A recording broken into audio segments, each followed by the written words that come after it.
হচ্ছে আমার অঙ্গে সুগন্ধি চন্দন লেপন করে দিলে আমার যতটুকু সুখ না হয়, কোন ভক্ত যদি আমাকে ওরে রে হারে রে বলে তুই বলে ডাক দেয়, তার চেয়ে অধিক সুখ আমি অনুভব করি।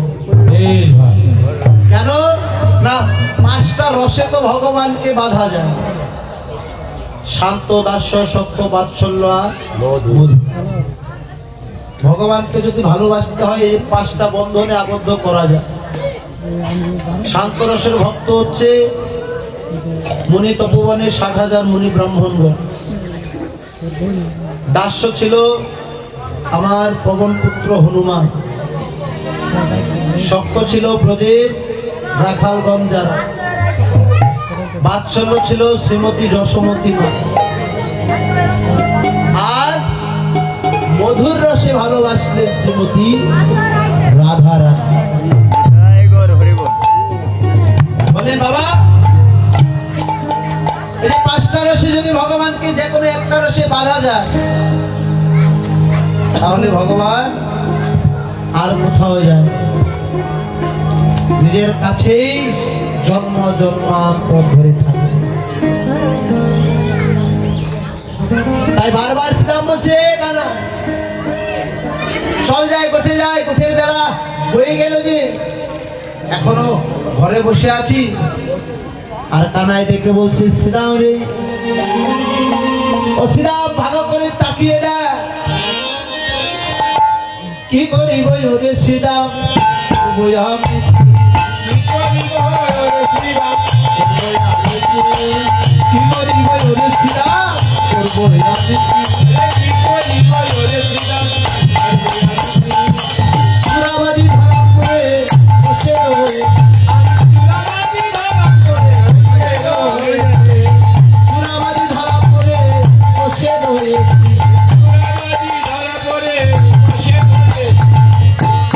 না বলে আমি যদি যাই করতে, মরিবে আমার মা করিব সংকটে,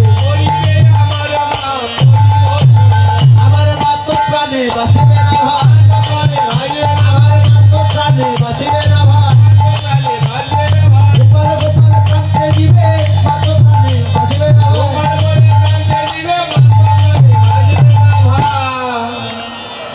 বলছে শ্রীরাম, রিপনের বাপ, আমার মাকে ছাড়া, মায়ের অনুমতি ছাড়া আমি গোঠে যেতে পারবো।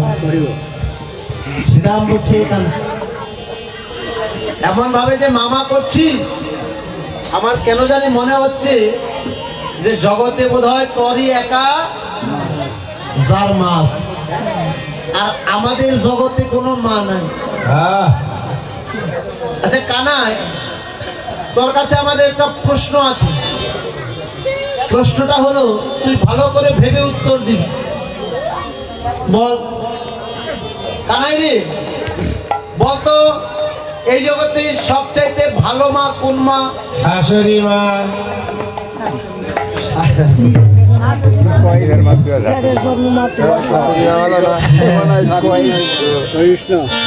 ভালো মা হচ্ছে শাশুড়ি মা, তার উপরে যদি শ্বশুর বাড়ি একই পাড়ায় থাকে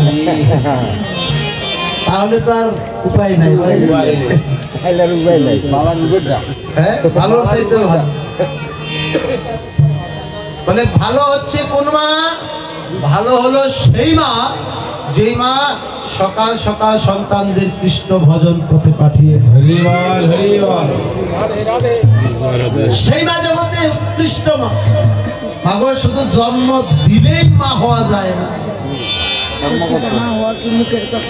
আপনি তখনই একজন মা যখন আপনার সন্তানের দ্বারা জগতের মঙ্গল হবে। তখনই আপনার ওই সন্তানটার জন্ম দেওয়া সার্থক হলো। কিন্তু আপনার সন্তানের দ্বারা যদি জগতের অকল্যাণ হয়, পরের ক্ষতি হয়, তবে মনে রাখবে আপনি প্রকৃত মা হতে পারেন না। পিতা মাতা হওয়া এত সহজ বিষয় না। এই যে ধরা দেবী, আজকে ধরা দেবী যশোমতী হয়ে সন্তান পেল গোপালকে।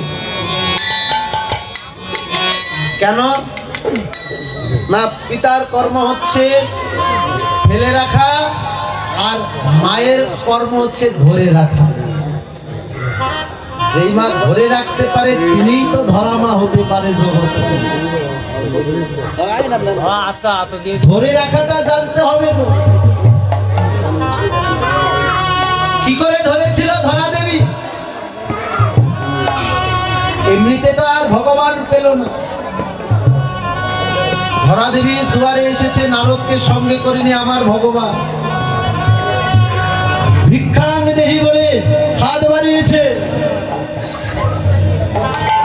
ধরা দেবী ঘর থেকে ছুটে এসেছে, করজোর করে দাঁড়িয়েছে, আস্তে আস্তে করজোর করে দাঁড়িয়েছে।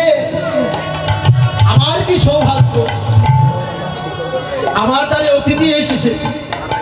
কিন্তু মাগো, অতিথি আসলে তো তাকে এমনি ফেরত দেওয়া যায় না।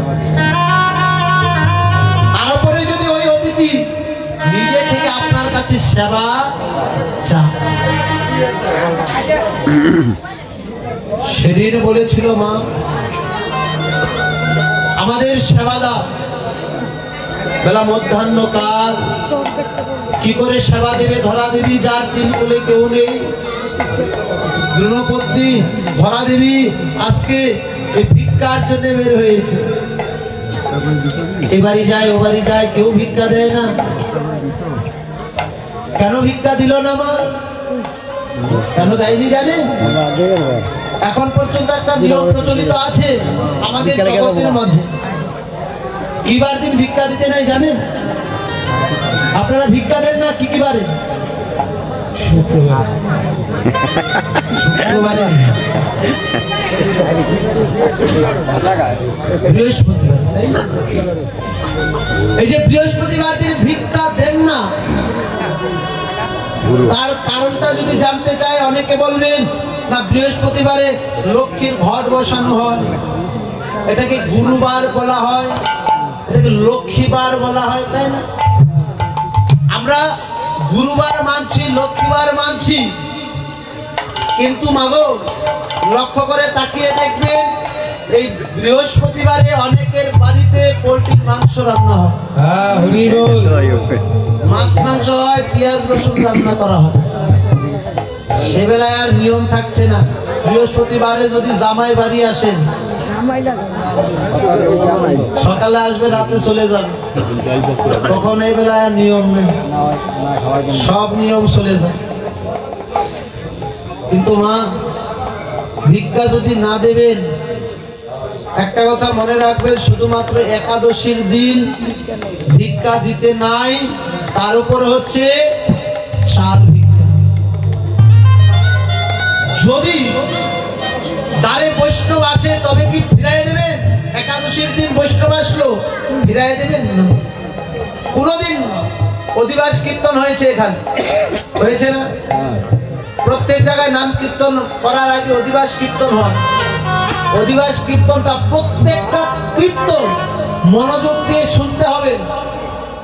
অধিবাস কীর্তনে কীর্তনিয়া বলে গেছে, অনেক ভাগ্যের ফলে তবে দ্বারে বৈষ্ণব আসিয়া।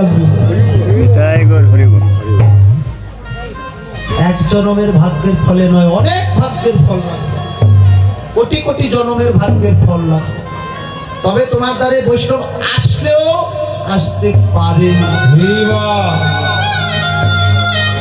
সবার দ্বারে বৈষ্ণবে যায় না গো, তার জন্য ভাগ্যের দরকার। ধরা দেবী তো এবারে ওবারে গেল, বলছে ভিক্ষা না দিতে পারলে 10টা টাকা ধরিয়ে দিন, যে বাবা আজকে তো দিতে পারলাম না, এই অর্থটা দিয়ে কিছু ক্রয় করে না হয় গোবিন্দের সেবায় দিয়ে দেবে। তথাপিও বৈষ্ণব সেবা আপনার হবে।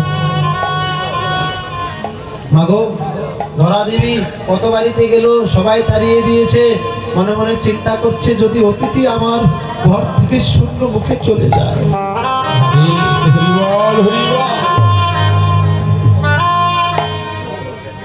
তবে আমার এই জগতে থাকার চাইতে মরে যাওয়াটাই ভালো। কি দিয়ে সেবা দেব? কেউ তো ভিক্ষা দিল না, তাই দোকানের কাছে গিয়ে নিজের পয়োধরকে বাধা রাখি। যখন বাধা রেখেছে, দোকানের কাছ থেকে সেবা দ্রব্য এনে রন্ধন করে যখন সেবা দিতে যায়, ঝরঝর করে রক্ত ঝরছে। নারদ মুনি উঠে বলেছে, প্রভু এই সেবা দেওয়া যাবে না। মাঝে রজস্বলা, রজস্বলা হয়ে কোনোদিন প্রভুর সেবা দেওয়া যায় না। ভগবান ডেকে বললেন, ওমারো তুমি যা ভেবেছ তা নয়। মা তার জীবনের সর্বস্ব ত্যাগ করে দিয়ে আজ আমাদের সেবার আয়োজন করেছে। নিজ পয়োধরকে বাধা রেখে আজ আমাদের সেবা দিল। নারদ মুনি বলে, প্রভু এমনও মানুষ জগতে হয় যে নিজের কথা ভাবে না, প্রভুর কথা ভাবে। ও মা, এটা কি তো বললে যে